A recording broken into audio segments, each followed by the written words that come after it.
ទន្ទឹមពេលដែលអន្តរជាតិចាប់ផ្ដើមចាត់ចែងផ្ដល់ជំនួយជាថវិកាជាសម្ភារៈបរិក្ខារជាកម្លាំងមនុស្សទៅជួយសង្គ្រោះនិងរុករកពលរដ្ឋរងគ្រោះអាជ្ញាធរភូមាបានផ្ដល់តុល្យការថ្មីនៅយប់ថ្ងៃសៅរ៍ទី29មិនិនា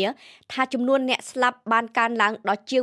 1600នាក់និងរបួសជាង2000នាក់ក៏ប៉ុន្តែបើតាមការវិភាគរបស់ក្រុមអ្នកជំនាញអាមេរិកវិញការជួយរំជួយដីដ៏កំណាចកម្រិត 7.7 រិចទ័រកាលពីថ្ងៃសុក្រអាចសម្លាប់មនុស្សពី 10,000 ដល់ 10,000 នាក់ការព្យាករណ៍នេះមាន probability ដល់ទៅ 35% ក្រុមអ្នកជំនាញអាមេរិកដដែលបានអះអាងថាចំនួនជនរងគ្រោះច្រើនខ្លាំងការខូចខាតជាសម្ភារៈក៏ធ្ងន់ធ្ងរឯតំបន់រងគ្រោះមហន្តរាយទំនងជាលាតសន្ធឹងធំខ្លាំង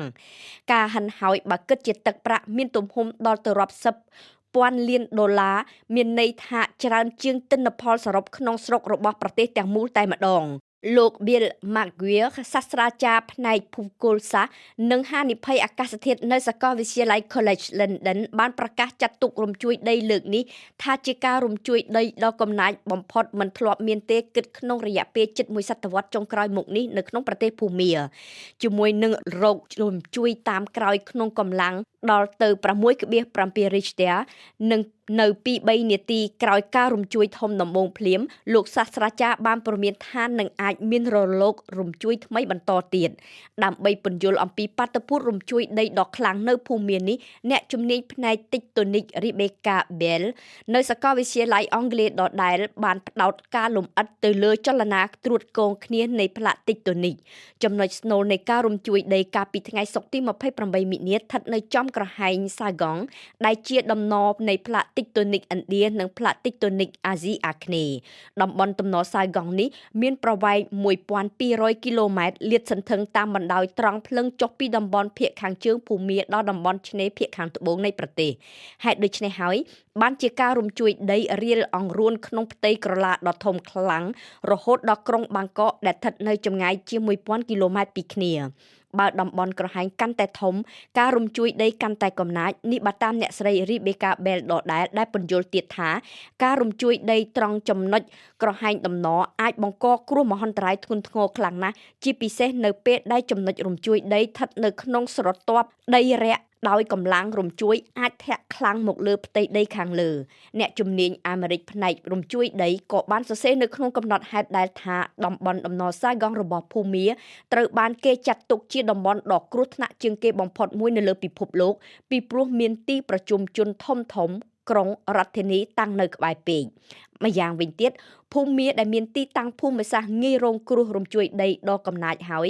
កំពុងតែរីកលូតលាស់ខ្លាំងប៉ុន្មានទសវត្សរ៍ចុងក្រោយមកនេះសំណង់អគារខ្ពស់ធ្វើពីបេតុងដុសដោយផ្សិតទើបចំនួនជនរងគ្រោះស្លាប់និងរបួសអាចមានចំនួនច្រើនខ្លាំង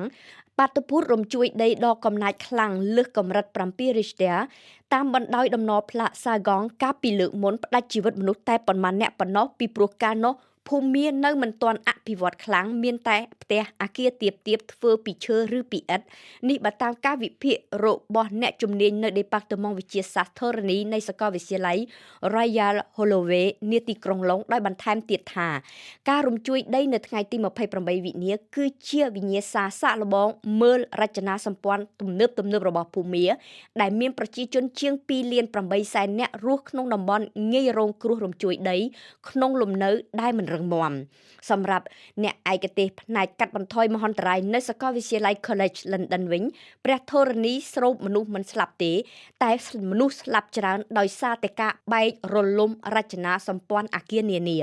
ដូច្នេះរដ្ឋាភិបាលគឺជាអ្នកទទួលខុសត្រូវលើច្បាប់និងបទដ្ឋានសុវត្ថិភាពសំណង់មហន្តរាយលើកនេះបានឆ្លុះឲ្យឃើញអំពីអសមត្ថភាពរបស់រដ្ឋាភិបាលភូមាដែលបើធ្វើការត្រឹមត្រូវអាចសង្គ្រោះជីវិតពលរដ្ឋបានច្រើនពីគ្រោះរំជួយដីចុះនៅក្នុងប្រទេសថៃវិញបើទោះបីជានៅឆ្ងាយអំពីចំណុចងាយរងការរំជួយក៏ដោយក៏គ្រោះរំជួយដីនៅភូមាបានធ្វើឲ្យសំណង់អគារកម្ពស់30ជាន់មួយកំពុងសាងសង់នៅកណ្ដាលទីក្រុងបាងកកដួលរលំដោយគេបំផ្ទុះអ្នកជំនាញអង់គ្លេសបានពន្យល់ថាសន្តានដីក៏មានចំណាយធ្វើឲ្យក្រុងបាងកករងគ្រោះដែរដីចាក់ចម្រុះដោយសសរគ្រឹះឯបច្ចេកទេសសាងសង់នៅបាងកកត្រូវការតែរៀបគ្រឹះដោយបុកសសរទៅក្នុងដីមិនចាំបាច់ប្រើធ្នឹមពង្រឹងទេ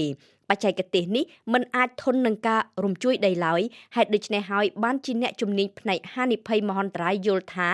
ការរលំអគារនៅបាងកកគួរតែដាស់ឲ្យក្រុងវាយតម្លៃសុវត្ថិភាពអគារផ្សេងទៀតឲ្យបានកាន់តែស៊ីជម្រៅ។